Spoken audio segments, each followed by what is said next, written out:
Okay, I want to welcome you to Nonprofits. What do I need for a grant proposal? We have Sam Solomon. He is a SCORE Boston mentor, and he will be discussing this information with you here shortly. But as we get started, we want to definitely make sure that you are utilizing SCORE to your full advantage.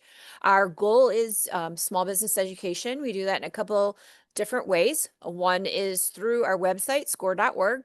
You're going to find blogs, podcasts, previously recorded webinars, articles, templates, lots of great information there. Another way we share information and education is through our workshops and webinars. Those are advertised through social media, listed on our newsletters and on our website. The most important thing that SCORE does, however, is our mentoring. Our mentors are volunteers. They come to SCORE with a variety of skill sets and experiences that they've learned from to share with you. We work with folks that are in all stages of the game, so to speak. They're trying to decide if small business is right for them. They're in the planning phases, they're in business, they're growing their business, or they're exiting their business. So you're welcome to have a SCORE mentor at any stage for business education. A beginning session is going to be learning about you, what your goals are, what your challenges are, and coming up with a plan so that you can be successful. It's not uncommon that you'll meet with more than one mentor as things move forward to make sure that you're getting a full rounded education for what you need. The next obvious question is going to be, how do I get a mentor? There are actually multiple ways on the website to get a mentor. Probably the easiest would be they'll let us do the matching for you. You're just going to put in your zip code and that will match you to the chapter nearest you. And then there's going to be a registration form. We want to know what your business is and how a mentor can help you at this point in time. And then we'll use that information to match you to the appropriate person. Uh, yeah, so we want to get going here. I do want to ask you to please use Q&A to submit questions for Sam to answer. I do expect a decent amount of people today, and Q&A is the easiest way to keep track of those questions for me. We are recording, and the recording will be posted probably in 24 to 48 hours. You'll find it at the score.org/Boston website. Just look on the blue bar under local workshops and you'll find previously recorded. And Sam will also have a handout that we will be sharing with anyone that joins us today. So I'm going to go ahead and pull down my share, and Sam, it's all yours. You may begin. Okay, thank you very much, Teresa. Just for background, I work as a mentor at SCORE primarily with nonprofit organizations and people looking to start nonprofits or having issues that arise in the operation of the existing nonprofits. And I have a long history of work during my career in nonprofit management and fundraising.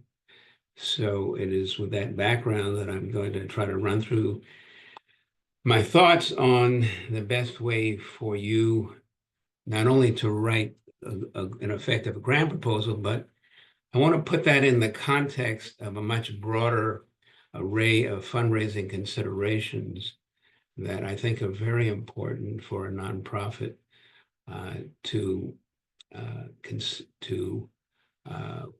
address in deciding what sort of fundraising they're best able to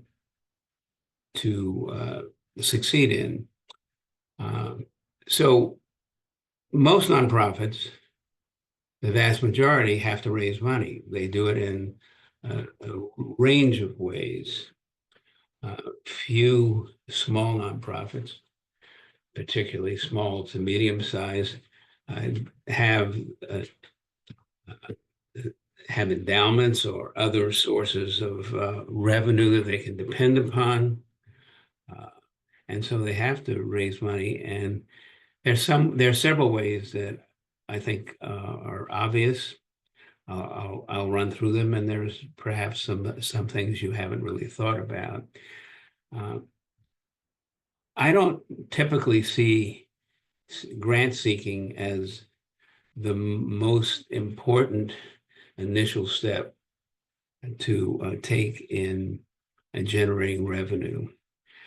Primary reason is because you have to have a strong track record, you have to have a history, and you have to have um, a program that will appeal to foundations and particularly corporations that provide grant funds. I often say to clients that are just starting out with a nonprofit that the main focus at the beginning has to be on developing a strong board, because board members are very important in generating non-foundation grant money. They tend to be and should be individual donors, people who are willing to invest in the organization because they think it is an important endeavor and they want to be supportive.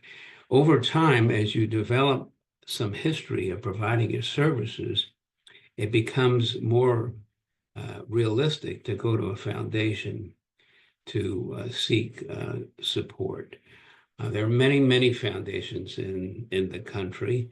I don't know how many of you are from the greater Boston area, but I suspect a significant number. We have great resources in the Boston area. There are a lot of foundations, and there are organizations that support nonprofits looking for foundations money. One of them is in downtown Boston. It's called Philanthropy Massachusetts, and you can find their you can find them on Google. It's a very good website. I cite it for a couple of reasons. One is they have a standard template that most foundations in this area understand and are willing to accept. It's called the Common Application Form. It's usable for almost any organization looking for foundation money, and I strongly recommend that you take a look at it. If you can write an effective grant application template, you can likely apply it to most of the grant writing that you're doing. It will save a lot of time, and so I recommend that organizations start out in their grant seeking process by writing a good template. Most foundations these days have online applications. You can easily cut and paste from a template that you develop and plug information into the online forms that foundations provide. Another organization which I also heavily recommend is the Foundation Directory. Again, you can find it on Google. It is probably the largest compendium of foundations in the United States. It's very user-friendly. You can localize your search by geography, by type of program, by the population that you're serving, the needs that you're addressing.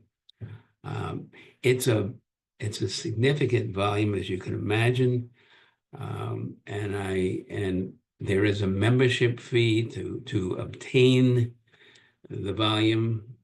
It's now online. Used to be about a 2-inch thick document. The nice thing is that it can be found in many major libraries. If you're in the Boston area, the Boston Public Library, the Cambridge Library, Brookline, Newton, these are all communities surrounding Boston. And I strongly recommend that you take a look, spend some time down there. It doesn't cost anything to go into the library and look for the information you want. And you'll find it, I think, very useful. I've used it many times myself. You'll find out who the trustees of a foundation are, what their major funding priorities are, the cycle for issuing grants and so forth. Corporations also, in many cases, make grants. Many of them are required under a law, not law exactly, but practice and in some cases mandate to provide money to community organizations because they play such a dominant role in the communities where they're located. I'm thinking particularly of banks and other financial institutions like insurance companies and so forth. And so it's always useful to look at go to such institutions in your community online and find out what sort of corporate foundations they have. Banks are pretty obvious. One of the biggest corporate foundations is Bank of America. And they have multiple grant streams that they provide. Some organizations also qualify for government grants. This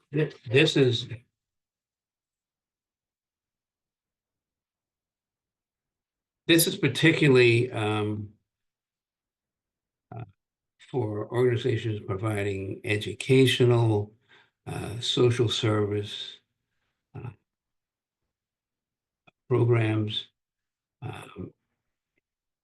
There's, for example, in Massachusetts, a series of programs in the state government that contract with local organizations to provide services in a range of areas. If your organization is one of those that provides services like those I've cited, education, social services, then I think it's a good idea to check to see if there are RFPs being issued by state agencies for people to apply for contract funding. An RFP, in case you don't know that term, is a request for proposals, and those RFPs can be identified by going to state government website, and there should be listings of those that are active and ways to access them. Some organizations, if they have real estate, can also generate revenue through what is known as unrelated business income. They have space that they can rent out. The rental revenue is taxable, but the net revenue is another way of augmenting your overall revenue stream.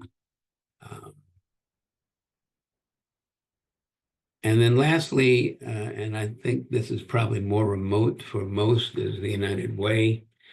You have to go through a process to become qualified as a United Way agency.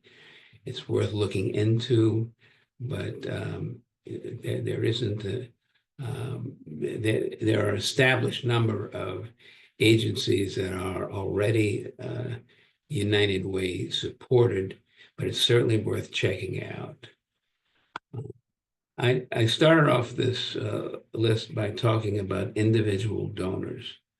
They're very important. People who are committed to the organization and want to be supportive, both in terms of the time and experience that they offer, but also who are able to not only contribute but to reach out to others for revenue.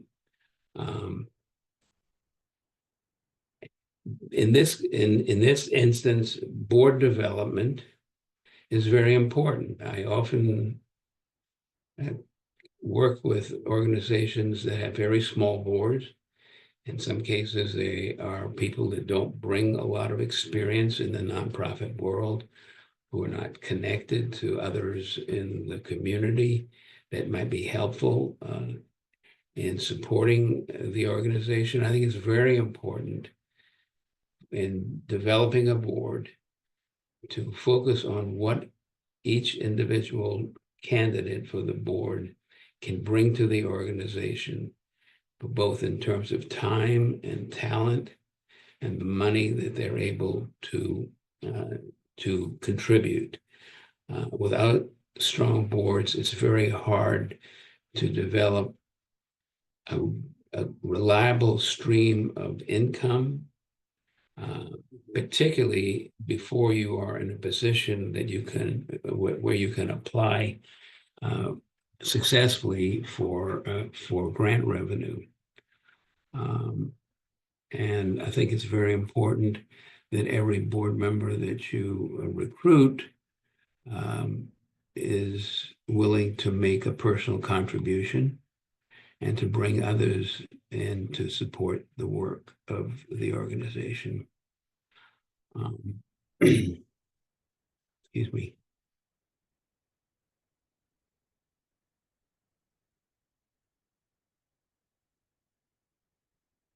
Most small to medium organizations don't have the budget space to hire a full-time development person. But I do think it's important, if you have ambitious fundraising goals, to at least identify a grant writer, someone who's willing to work on a fixed rate basis or an hourly basis, somebody who knows the foundation world and has therefore the capacity to identify funders that would be appropriate for your organization, and able to help develop grant proposals. I think it's really critical to do that. And it means less time required by the director, the executive director, to invest in grant writing. And I think you should try to the best of your ability to have at least some small budget to hire outside support if you don't already have somebody in-house who is capable of doing that. You expect the executive director to work on cultivating donor prospects once they've been identified, and putting out an annual appeal, working with a board development committee, which I also think is really important to have board members specifically focused on fundraising. And that's the sort of staffing that is essential for a good and productive fundraising program.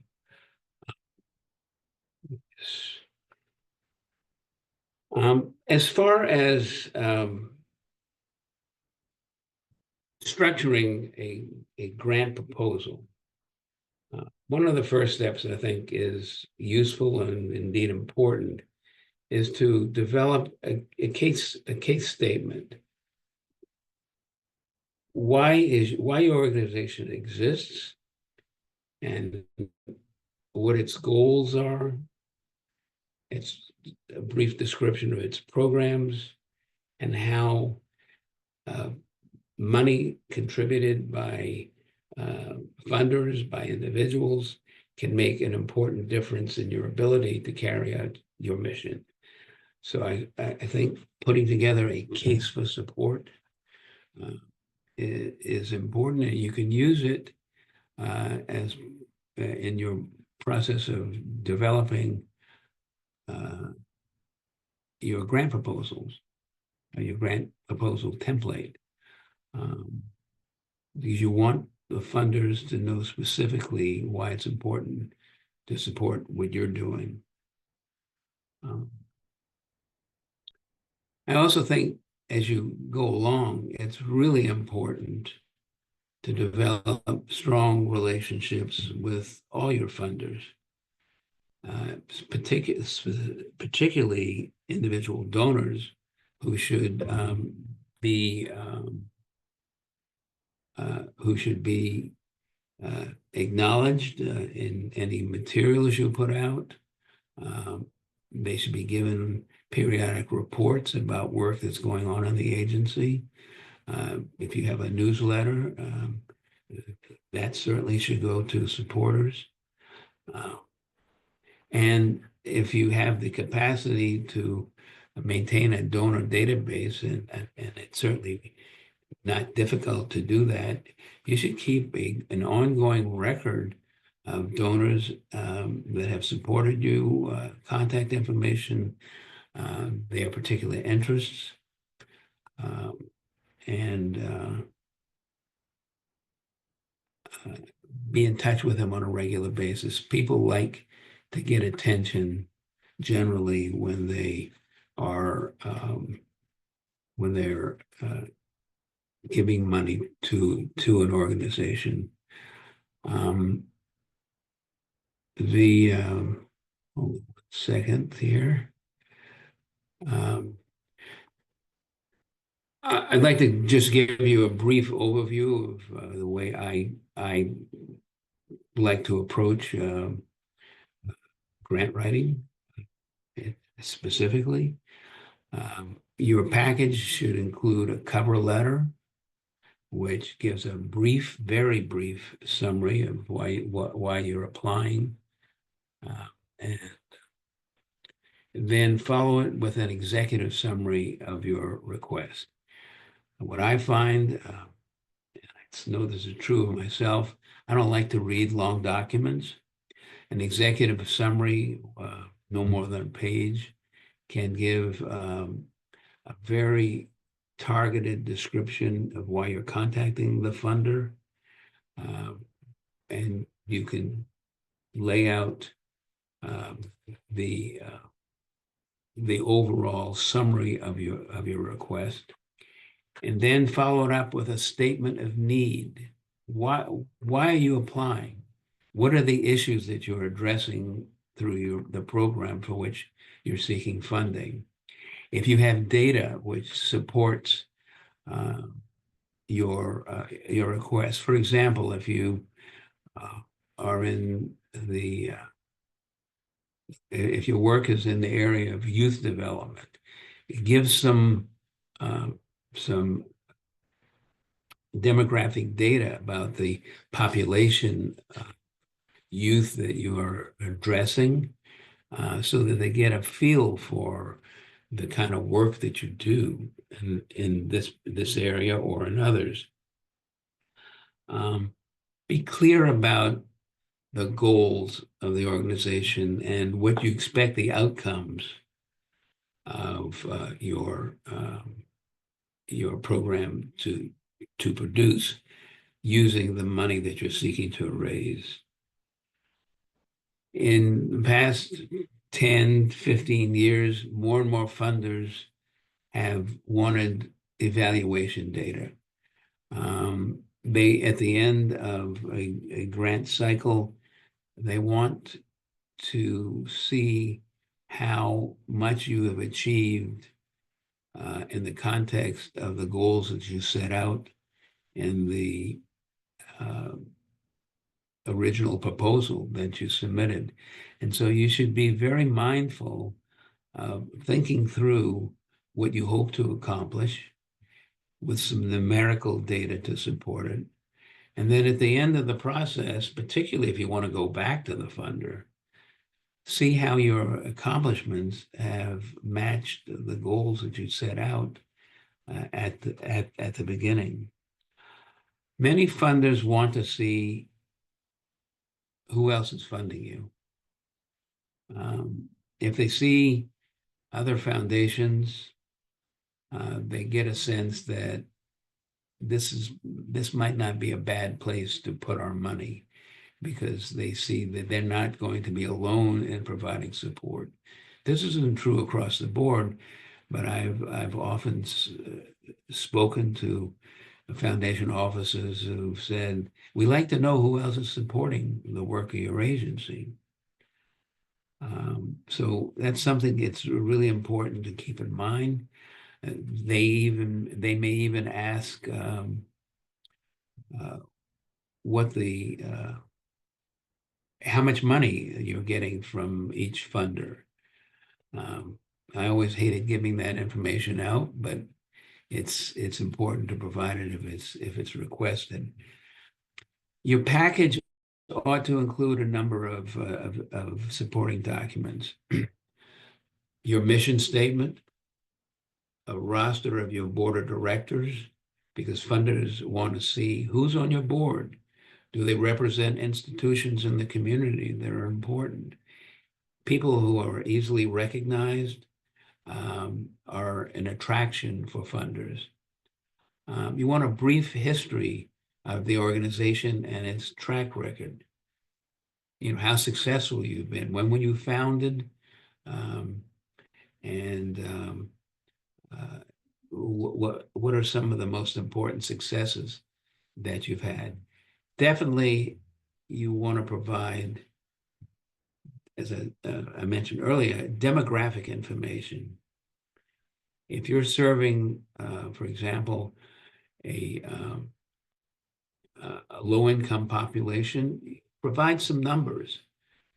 How many people are addressed by your programs? What are the needs that they have?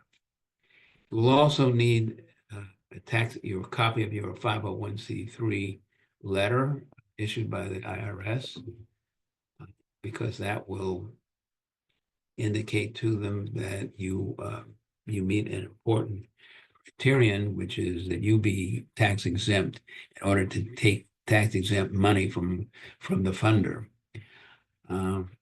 There are some organizations, particularly when they start out, don't yet have a 501c3 and have to apply for it, and it's a multi-month process.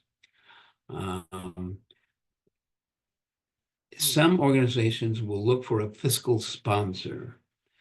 This is another nonprofit which does have a 501c3, who might be willing to sponsor your applications for funding until you get your own tax exempt certification. You can read more about fiscal sponsors on the internet.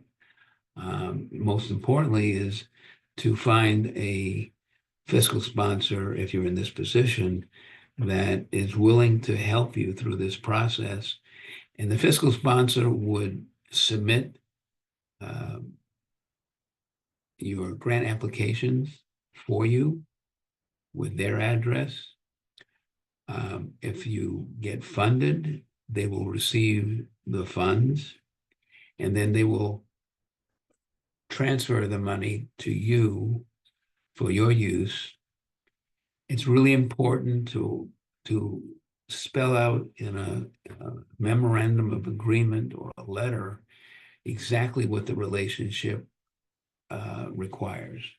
because you don't want to be in a position where there's a misunderstanding because because you did not articulate how this the relationship was going to work. You'll want to produce budgets, both the organization's overall budget, and then if it's a specific program, a budget for that program, what the project costs, uh, how much money is needed to underwrite it for the period of time that you need, and how you're going to spend the money. And I mentioned a grant writer previously, and I think, again, it's important if you have limited staffing to consider either an internal person, but also ideally a person who is skilled in doing, know of any number of people who do that. It's the way they make a living. That is enough talking from me at this point, and I'd be happy to respond to questions that you may have. Okay. And I would also be happy to hear. I'm sorry. I thought I heard something. No, I would also, I'm here. I do have a question listed. sure. So yeah, certainly please get your questions into Q&A and we can get those asked. Yeah, here's the question. I have heard multiple times about the importance of board members being able to contribute. What isn't clear to me is what is the range to ask for and expect for new organization formation per board member? It's a good and sometimes sensitive question. There is no fixed range as far as from my experience. You want to, I have often said in working with organizations, you want people to make a gift that's commensurate with their capacity. You may have wealthy people on the board who can easily write a big check, but you may have people who contribute to the organization in other ways. They're hard workers. They always show up when people are needed, who can't afford to write a big check. $100 a year is sufficient. I think you have to.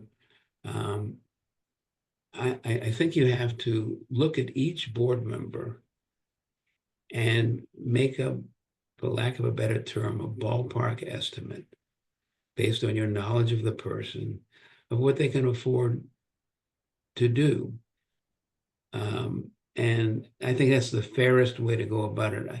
Some organizations request a minimum amount from board members, and I think that at times that intimidates people who don't have the capacity to give larger amounts because they contribute, as I said, in other ways. I don't know if that completely answers your question. I believe strongly that all board members should contribute financially, but it should be, as I said, in keeping with their capacity. That can be a sensitive area. I have had any number of experiences when I was working as a consultant to nonprofits where people offered to come onto a board with the understanding that they wouldn't have to do fundraising. I think that's a judgment call, but I think it's very important to try to get all board members involved in fundraising. Even writing a check is sufficient. Some people will put in hours in helping to carry out an organization's responsibility. Okay. What do you think the biggest mistake that an applicant can make on a grant application? Well, let me look at it from a positive angle, which is if you follow the common grant or common grant form, and provide the narrative that responds to each area. It's a very organized structure. And you're honest about it. I don't think you get into trouble with a funder. I think when you exaggerate information, uh, that becomes problematic, particularly if the funder has any way of learning of it. But I would take in starting out, writing a proposal, I'd use the template and write the narrative that fits into each section and just be straight about it and provide as much information as possible. Do not use a lot of generalities in describing who you serve, for example. But I don't know that I've ever encountered, maybe it's happened. I was just not aware, but I don't think I've encountered situations where something was said that caused the proposal to be rejected. Okay. Are there any specific things that you should do in preparing to write for a grant? Or materials to prepare ahead, etc.? Yeah, well, I listed some things. What I did is I created a package of supporting documents that I could easily access and attach to a proposal, which was a mission statement, the board roster, tax exempt letter, things of that nature. And if you start out by creating the type of template that I suggested, it will allow you to anticipate the funder's needs.